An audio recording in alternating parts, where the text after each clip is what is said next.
Te saludo con mucho gusto, Eduardo, mucho tiempo sin hablar, mi estimado, ¿cómo estás? Efectivamente, Luis Alberto, pues bien, disfrutando el encierro hasta donde esto es posible, pero bien.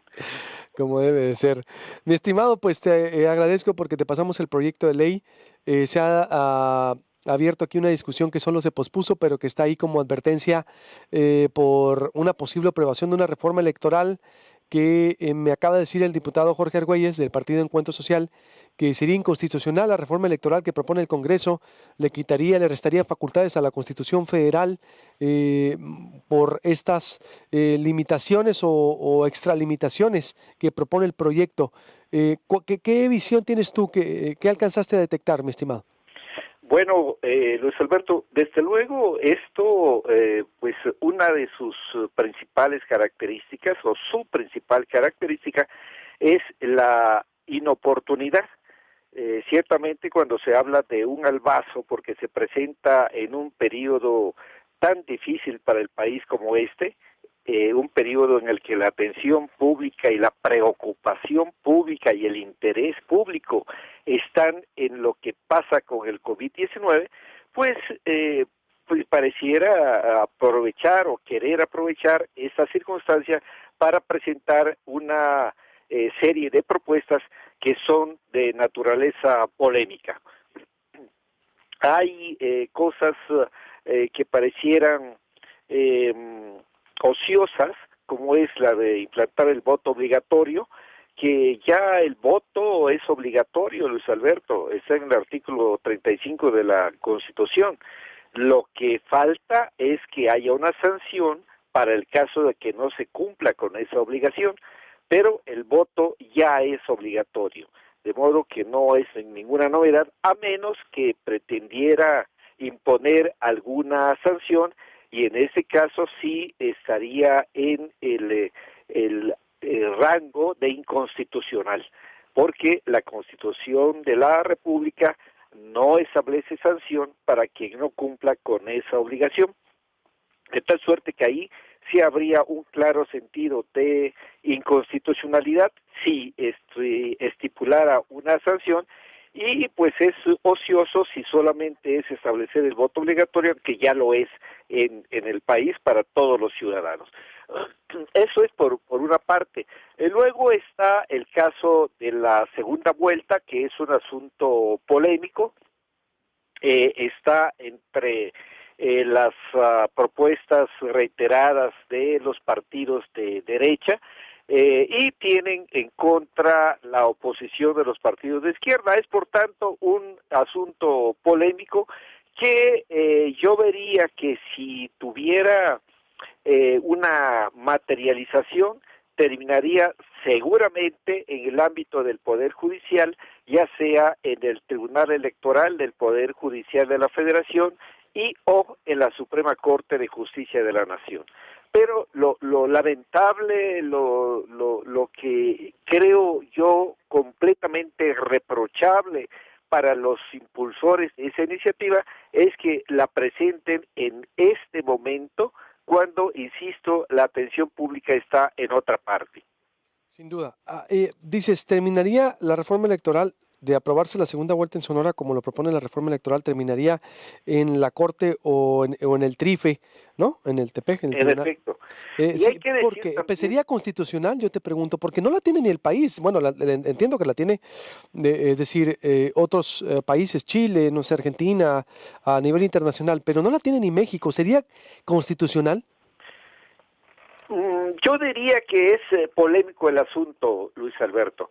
Por una parte, podría ubicarse entre los temas de libre configuración de las entidades federativas. Es decir, los estados tienen un rango de libertad, digamos, de movimiento, que lo decide cada una de las entidades federativas como crea conveniente y como lo destine lo decida su poder legislativo, obviamente siempre que no se oponga a la Constitución. En este caso, una lectura es que cae dentro de esos temas, cae dentro de las potestades de los estados, porque no implica una vulneración al voto universal, libre, secreto y directo que establece la Constitución.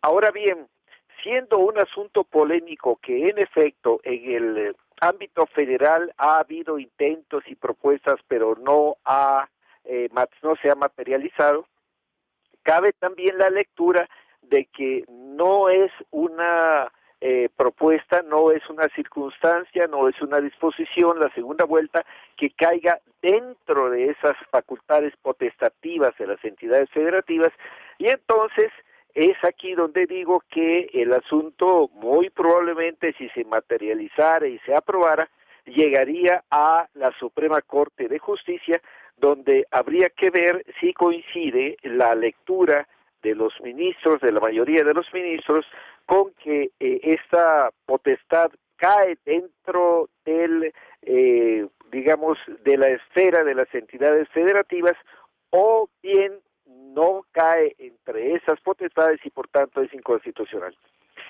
Yo creo que caben las dos lecturas, pero que tendría que quedar a juicio, a la determinación de la Suprema Corte de Justicia. Por eso digo que si estas propuestas llegaran a convertirse en ley, en reformas que por cierto tendría que ser a la Constitución, no solo a la ley, a la Constitución local de Sonora, si esto se materializara, terminaría en el ámbito del Poder Judicial Federal, como digo, del Tribunal Electoral, del Poder Judicial de la Federación o en la Suprema Corte de Justicia de la Nación.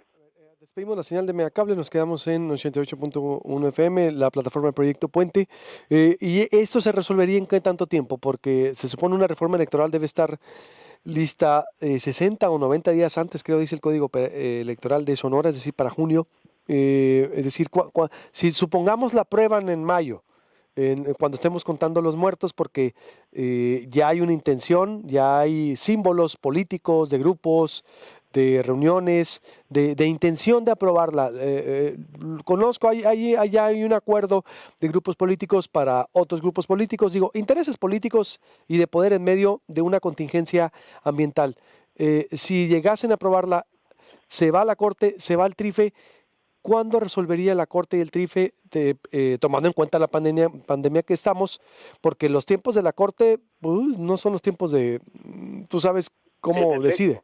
Es decir, ¿en cuánto tiempo se decidiría esto en entonces? efecto, Luis Alberto, yo diría que por lo que concierne al Tribunal Electoral, que pues por su especialidad se ajusta mucho y toma las previsiones de lo que establece la Constitución respecto a la antelación con la que tienen que aprobarse las reformas en esta materia. Yo creo que el tribunal se apresuraría a resolver, pero la Corte no tendría plazos y lo más probable es que dijera algo así como engarrótenseme ahí. Es decir, si esto llega a su jurisdicción, diría mediante las decisiones jurisdiccionales que las cosas se quedan como están en tanto resuelve, y puede resolver en varios meses sin que la Corte se ajuste necesariamente a lo de que debe resolver antes de los tiempos de que comience el proceso electoral, porque para la Corte eso no es una disposición que pueda obligarla. Dicho de otro modo, si esto llega a la Corte, la resolución difícilmente se aprobaría para el próximo proceso electoral. Eh, es decir, no entraría entonces. Sí, digo, suponiendo que se aprobara, que se resolviera pronto y que se publicara, etcétera, pero este asunto fuera impugnado ante el Tribunal Electoral y la Corte, pues el destino de esa reforma sería incierto. Y es probable que, bueno, estamos hablando del supuesto de que esto llegue al ámbito del Poder Judicial de la Federación, porque si hay un acuerdo entre todas las fuerzas políticas, pues ya no sería alguna de esas fuerzas políticas la que impugnaría este tipo de asuntos, pero sí hay otras posibilidades de que esto llegue al Poder Judicial, de modo que yo veo que es una serie de propuestas inoportunas, abusivas por la situación que está atravesando el país, y que yo no veo posibilidades ciertas de que pudiera esto estar listo para el próximo proceso electoral, porque, insisto, la Suprema Corte no tiene fechas que lo obliguen a resolver en un plazo perentorio. Por lo tanto, no entraría en vigor, pues, No dices. entraría en vigor esto. Yo no le veo futuro cierto, ¿no? Pero además, luego ya considerando específicamente, puntualmente las propuestas, pues son polémicas. Algunas podrían aprobarse, otras pues habría que ver qué resuelve el Poder Judicial de la Federación. Muy bien, pues te agradezco mucho, Eduardo, como siempre, muy importante y enriquecedor escucharte para reforzar aquí los temas con una visión nacional de lo que pudiera venir, y otra vez reitero, esfuerzos y energía innecesaria en medio de todo lo que viene. Los legisladores deberían estar ocupados en aprobar presupuestos extras, en otras prioridades de pandemia, que esto se va a extender junio, julio, en agosto vamos a ir saliendo, es decir, pero bueno, quieren reforma electoral que terminaría en el trife, en la corte, incierto, con un pleito innecesario, pero bueno, son los diputados. Gracias. Lo has resumido muy bien, Luis Alberto. Abrazo, mi estimado, gusto saludarte. Igualmente, un abrazo sin coronavirus. Sin coronavirus, exactamente. Gracias, estimado Eduardo Juchimex, consejero electoral, especialista en temas electorales. Los diputados del PAN buscarán reforma electoral en Sonora. Bueno, los diputados de la fracción parlamentaria presentaron la iniciativa. Morena llama a no aprobar segunda vuelta electoral en Sonora. El dirigente Jacobo Mendoza, y ayer también celebró que se le haya dado para atrás. El PRI Sonora rechaza aprobación de reforma electoral, no es prioridad. Hasta Ernesto Lucas salió a rechazar la reforma electoral, pero este es un proyecto que va con los priistas en el Congreso, vaya, pero el mismo Ernesto Lucas también salió a decirles, vaya los panistas haciéndole el trabajo a los priistas. Se pospone debate de reforma electoral, no es el momento, coincidieron diputados. La Comisión de Gobernación y Puntos Constitucionales del Congreso pospuso votar el dictamen